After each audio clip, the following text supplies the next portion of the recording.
Alright, now we will learn about a function which is called the minmax function. And the minmax function is used with the CSS grid. Okay, so if I go to the documentation on MDN, so the minmax CSS function defines a size range greater than or equal to min and less than or equal to max. It is used with CSS grid. And here we have the syntax. So basically this one. So this is a function. So after this minmax keyword, then we have to open up the parenthesis, and inside of that, it will take two values. The first value will be for the minimum value and the second value will be for the maximum value. Okay, so to demonstrate that, what I'll do, I'll go to the code and just comment out many of the things here. So let's go with only 3 elements here. Okay, and comment out the grid template shorthand. Just we will have the grid template columns. Okay, all right.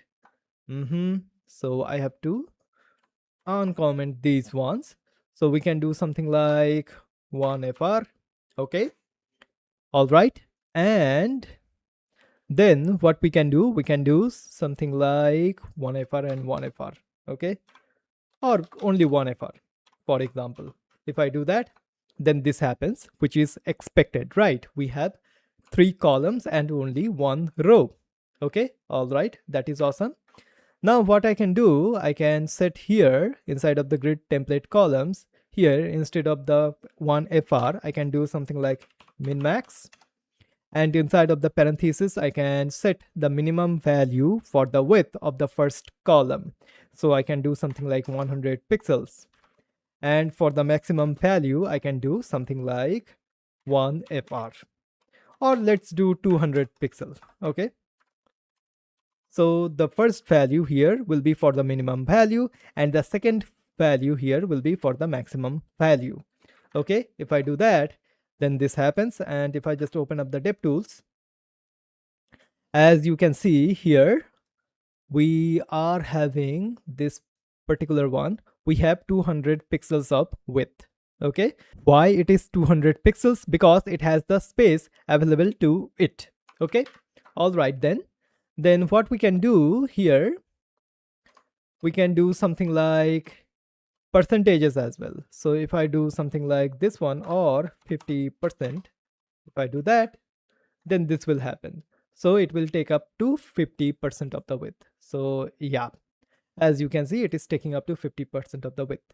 Okay, so it can do that. And here, while using the minmax, the common practice is for the minimum value, you will set it to a hard value, something like 100, 200 or something pixel value. Okay, and for the max value, we will set it to a more loose value, something like a percentage or something like a fraction as well.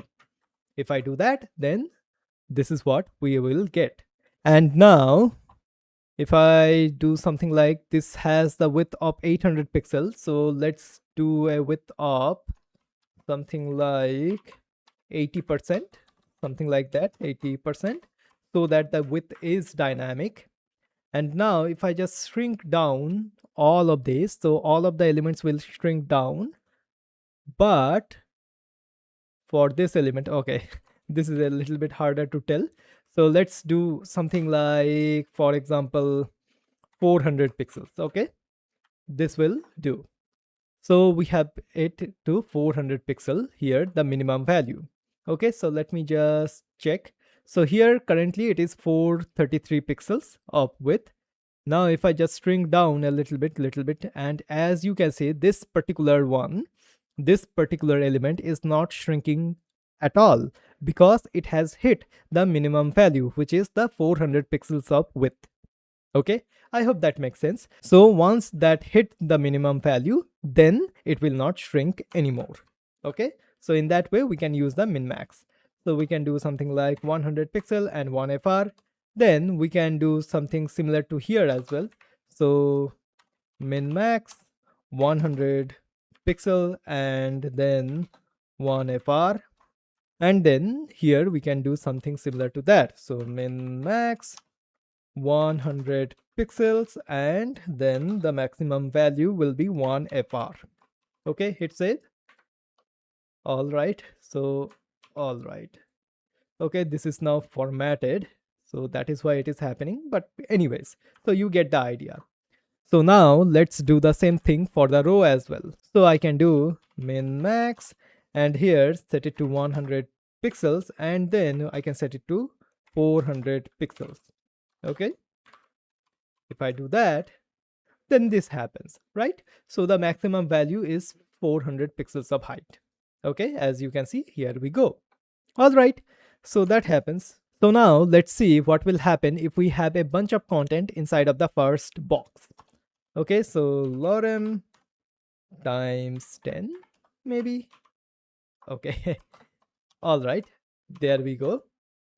All right, okay, there we go. So if I save that, now as you can see, it is harder to tell. So what I'll do, I'll just get rid of that, hit save. Now as you can see, our content is overflowing, right? Because we are having the min-max value and the maximum value is 400 pixels.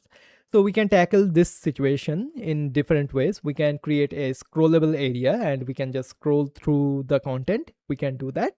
Or we can just have it to occupy the all of the width. So which we can do. So in that way, what we can do basically inside of here, so what I'll do, I'll just get rid of some of the things here. So I don't want all of that. There is a bunch of content. So let me just see. Still quite a lot.